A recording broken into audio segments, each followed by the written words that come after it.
You know, when you think of Iceland, you think of Vikings.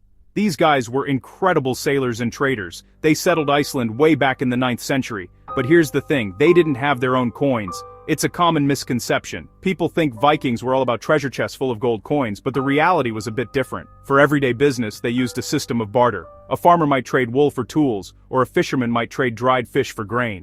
It was all about what something was worth in goods, not in money. This system worked for them for a very long time. It was simple, direct, and everyone understood the value of real things. For larger transactions, or when dealing with foreign merchants, they needed something more standardized. This is where hack silver comes in. Hack silver is a fascinating piece of history. It wasn't coins, it was literally hacked up pieces of silver. A Viking might have a silver bracelet, a brooch, or even a piece of a silver plate. When they needed to buy something, they would chop off a piece of the silver and weigh it. The value was based purely on the weight and purity of the silver. It didn't matter if it was a fancy piece of jewelry or a plain chunk of metal. Silver was silver. This was their version of a bank account, worn right on their arm. This system tells you a lot about the Viking mindset. They were practical people. They didn't care about a king's face on a coin. They cared about the real, tangible value of the metal. We see this all the time at the shop. Someone brings in an old coin, and the first thing we do is check what it's made of. Gold, silver, copper, the metal itself has inherent value. The Vikings understood this better than anyone. They used scales to get the weight just right. It was a very honest and straightforward way of doing business, even if it meant chopping up beautiful artifacts. It was the ultimate form of cash on the barrelhead. So for centuries, Iceland got by without official currency. They used English pennies, German coins, and even Arabic dirhams that came through their vast trading networks. But these were all foreign. They were valued for their silver content, not because they were official money in Iceland. It wasn't until Iceland came under the influence of other kingdoms that the idea of a standardized national currency started to take hold. This early period is crucial. It sets the stage for a long and interesting story of how a small island nation developed its own unique money, a story that reflects its own journey toward independence. It's a classic tale of starting with nothing and building something to last. Fast forward a few hundred years, Iceland becomes part of the Kalmar Union and eventually comes under the rule of Denmark. This changed everything, including what was in people's pockets. Starting in the 16th century, Danish coins became the official currency of Iceland. This wasn't a choice, it was a rule. The Danish king was the boss, and his money was what you had to use. This made trade with Denmark and the rest of its territories a lot easier. You didn't have to weigh out hack silver anymore. A Danish rigsdaler was a rigsdaler, whether you were in Copenhagen or Reykjavik. It brought a new level of order to the economy. The main coins used during this long period were the Danish rigsdaler and the skilling. Think of the rigsdaler as the dollar and the skilling as the cent. There were 96 skillings in one rigsdaler. These coins were minted in Denmark or other parts of the kingdom, like Norway. They featured the portrait of the reigning Danish monarch. You'd see kings like Christian IV or Frederick VII on the coins. For the average Icelander, this was a constant reminder of who was in charge. The money they used every day had the face of a king who lived hundreds of miles away across a rough sea. It was a symbol of their political reality. The coins themselves were typical for the era. The larger denominations, like the rigsdaler, were made of silver. The smaller skilling coins were often made of copper or a cheaper silver alloy. The designs were very formal and European. You had the king's bust on one side, called the obverse. On the other side, the reverse, you'd usually find the Danish coat of arms. It was all very official, very royal. There was nothing uniquely Icelandic about these coins. They were a tool of the Danish Empire, used to standardize trade and project the king's authority across his lands, including the far-flung island of Iceland. This situation lasted for a very, very long time. For nearly 400 years, Icelanders used Danish money. Imagine that in America. It would be like using British pounds until just 100 years ago. It shows you how long Iceland was tied to Denmark.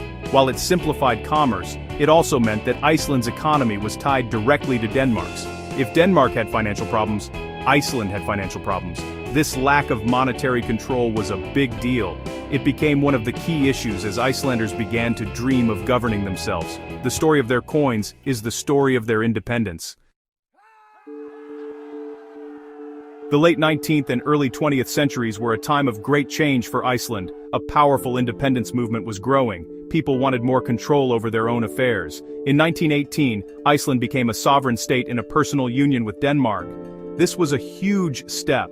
It meant Iceland was its own country, but they still shared the same king. One of the first things a new country wants is its own money. It's a symbol of identity, of nationhood. So, in 1922, Iceland took a major step and minted its very first coins. This was a moment of immense national pride. These first coins were not a completely new currency. They were still part of the krona system shared with Denmark. But for the first time, the coins were specifically for Iceland. The set included 10, 25, and 50 örar coins, as well as 1 krona and 2 kronor coins. The örar are like cents, with 100 örar making up 1 krona. The 10 and 25 örar were made of copper-nickel, while the larger krona coins were made of aluminum bronze. This choice of metals was practical and reflected the economic realities of the time. They needed coins that were durable but not too expensive to produce. The design of these coins is really interesting. It shows the delicate political situation Iceland was in. On one side, you had the crowned monogram of King Christian X of Denmark, CX. This showed that the link to the Danish crown was still there, but on the other side, you had the coat of arms of Iceland, surrounded by the words Island and the value of the coin. This was the Icelandic part. It was a coin that said, "We are Iceland, but we still recognize the king." It was a balancing act, a compromise captured in metal. For the people using them, it was a daily reminder of their new semi-independent status.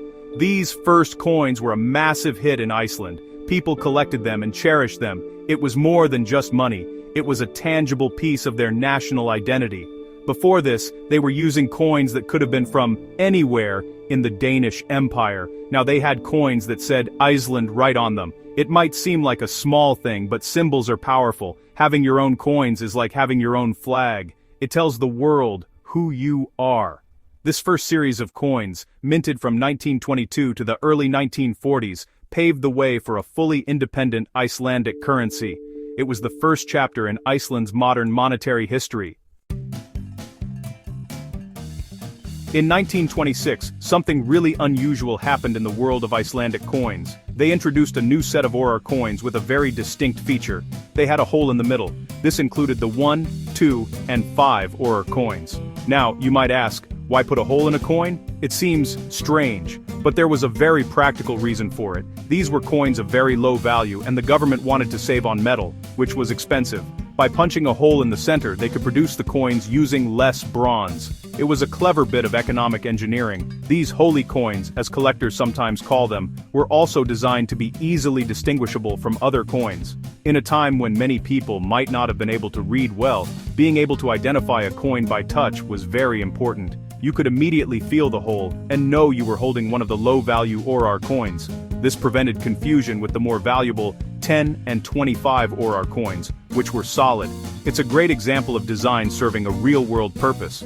The coins were simple, functional, and smart. They solved a problem in a very elegant way. The design, aside from the hole, was very straightforward. On one side, you had the crowned monogram of King Christian X, just like the other coins of the era. This continued to acknowledge the union with Denmark. On the other side, you had the value, the word Iceland, and the year of minting. There were no fancy pictures or complex symbols. The focus was on clarity and function. The 1, 2, and 5 örar coins were all made of bronze and were produced for several years, becoming a familiar part of daily life in Iceland during the 1920s and 30s. These coins with holes are fascinating to collectors today. They are not particularly rare or valuable, but they tell a great story. They represent a period of thrift and practicality in Iceland's history. They also stand out visually from almost any other modern European coin. When we see something unique like this at the shop, it always gets our attention. It's not just about the metal, it's about the story behind the design. The holy coins of 1926 are a perfect example of that. They are a small but memorable chapter in the history of Icelandic money, showing how innovation can come in very simple forms. World War II changed the world, and, well, it completely changed Iceland's path. In 1940, Germany occupied Denmark. This severed the link between Iceland and the Danish government. Suddenly, Iceland was on its own.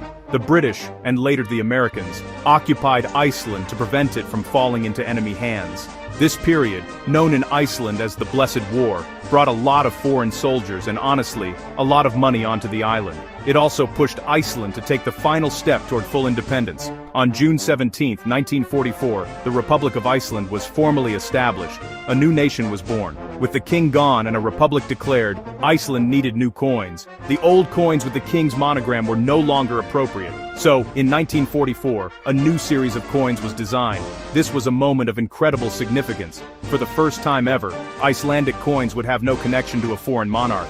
They would be purely Icelandic. The new coins featured the Icelandic coat of arms. This coat of arms is spectacular. It's supported by 4 guardian spirits from Icelandic sagas: a dragon, a griffin, a bull, and a giant. These symbols represent the protection of Iceland. The new coins were issued in the same denominations as before: 1, 2, 5, 10, and 25 orar, and 1 and 2 kronur. However, the designs were completely new. The king's monogram was gone, replaced by the proud Icelandic coat of arms. The crown that used to sit on top of the shield was also removed, symbolizing the end of the monarchy. The coins were made of bronze and copper nickel, but during the war there were material shortages. This led to some interesting variations. For example, the 1944 coins were minted in zinc instead of bronze and copper nickel. These zinc coins are a cool piece of history, a direct result of wartime necessity. This new currency was more than just money. It was a declaration of freedom. Every time an Icelander held one of these coins, they were holding a piece of their new republic. It was a symbol of their hard-won sovereignty and their unique national identity, rooted in their ancient sagas and guardian spirits. For Americans, you can compare it to the feeling of first seeing coins that said, "United States of America," instead of showing a British king. It's a powerful statement. These coins, born from the turmoil of war and the joy of independence, mark the true beginning of Iceland's modern currency. After the Republic was founded in 1944, the orar coins continued to be the small change of Iceland. They were, the pennies and nickels of the Icelandic economy. The series consisted of the 1, 5, 10, and 50 orar coins, while the 2 orar coin was discontinued for a while. These coins went through several design changes and metal compositions over the years, reflecting the changing economic times. They might be small in value, but honestly, their story is a big part of Iceland's monetary history. These were the coins people used for small daily purchases, the coins that jingled in every pocket. Let's talk about the designs for a moment. The post-war orar coins were quite simple. The 1 irir, by the way, that's the singular of orar, coin was made of bronze and was very small. It just had the value 1 on one side and the Icelandic coat of arms on the other. The 5 and 10 orar coins were also bronze and followed a similar simple design, but the real change came with the 50 orar coin. For a long time it was made of a copper-nickel alloy and its design was also simple, featuring the value in the national coat of arms. These coins were workhorses. They were meant to be functional, not flashy. As the years went by, inflation started to become a problem. This is something every country deals with, honestly. The value of money goes down, and it costs more to make a coin than the coin is actually worth. This is exactly what happened to the orar. The 1 irir coin was last minted for circulation in 1957. The 5 and 10 orar coins stuck around a bit longer, but by the 1970s, their purchasing power had become so small that they were barely used. They were a bit like the American penny today. Many people feel it's more trouble than it's worth. Eventually, the orar coins were phased out completely. After a major currency reform in 1981, which we'll get to, the orar coins were no longer minted for circulation. They officially became obsolete. Today, you can't spend an irir in Iceland. Prices are all rounded to the nearest krona, but these little coins are a fascinating part of history. They represent an era in Iceland's economy. Finding an old orar coin is like finding a little time capsule. It tells a story of a time when small change mattered, a story of a growing nation and the economic challenges it faced. They are a classic example of how money evolves. While the RR were the small change, the kronur coins were the backbone of the Icelandic currency after 1944. These were the coins used for more significant purchases. The main denominations were the 1 krona and 2 kronur coins. Later, as inflation grew, higher denominations like the 5, 10, and 50 kronur coins were introduced. The story of these coins is, honestly, the story of Iceland's post-war economy. They show how the country grew and how the value of its money changed over time. These were the real workhorse coins of the Republic. The early 1 krona and 2 kronur coins were made of aluminum bronze. They featured the Icelandic Republican coat of arms on one side, with the 4 guardian spirits. This was a powerful symbol of the new nation. The other side simply showed the value. These coins were a constant visible reminder of Iceland's independence. They circulated for many years and became a familiar part of everyday life. They were solid, dependable coins for a solid, dependable new country. It was the kind of money that gave people confidence in their new government and their future. As the decades passed, new kronur coins were needed. In 1967, a 10 kronur coin was introduced, followed by a 5 kronur coin in 1969 and a 50 kronur coin in 1970. These new coins were made of a copper-nickel alloy. What's really cool about these coins is their designs. Instead of just the coat of arms, they started featuring things that were uniquely Icelandic. The 10 kronur coin, for example, featured a squid, and the 50 kronur coin had a shore crab on it. This was a fantastic shift. The coins started to celebrate Iceland's nature and its connection to the sea. This series of kronur coins, from the 1 krona up to the 50 kronur, served Iceland well for many years. However, by the late 1970s, high inflation had seriously eroded their value. A 50 kronur coin just didn't buy what it used to. The entire currency system was becoming unwieldy. People were carrying around large numbers of coins for simple transactions. The government realized that a drastic change was needed. This set the stage for one of the most important events in Iceland's monetary history, the currency reform of 1981. The old kronur with their crabs and squids were about to become history. By 1980, inflation in Iceland was out of control. The money had lost so much value that the numbers were getting ridiculously large. Prices were in the thousands of kronur for everyday items. The government decided it was time for a fresh start. On January 1st, 1981, Iceland underwent a major currency reform. They essentially created a new krona. What they did was revalue the currency at a rate of 100 to 1. This means that 100 of the old kronur became worth just 1 new krona.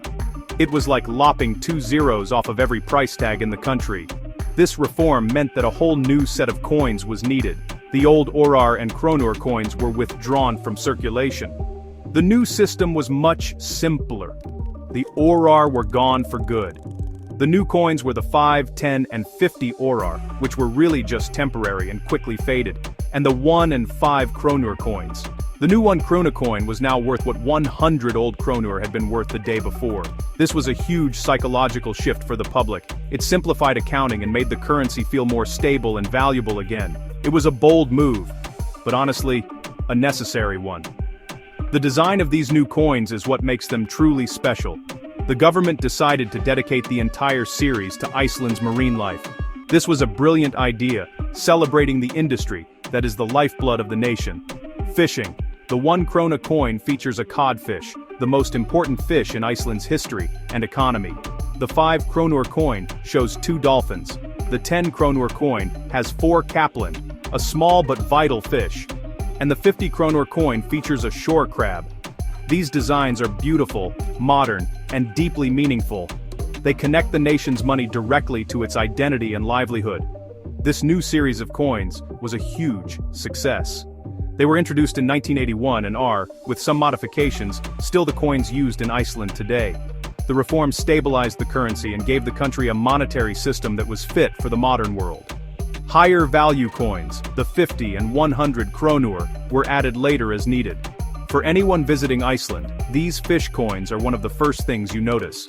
They are a constant reminder of how important the ocean is to this island nation. The 1981 reform wasn't just a financial decision, it was a reimagining of what Iceland's money could represent.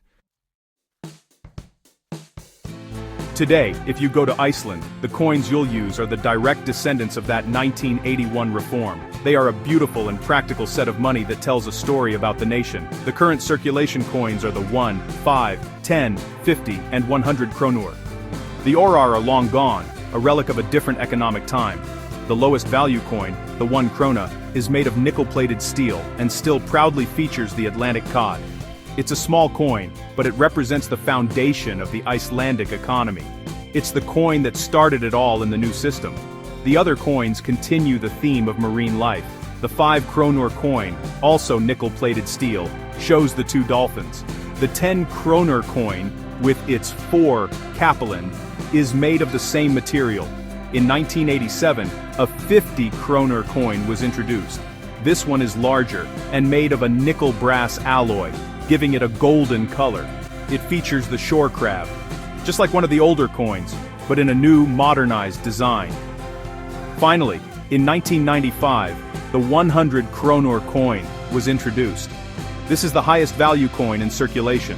It's also made of nickel brass and features the lump sucker, a very unique-looking fish.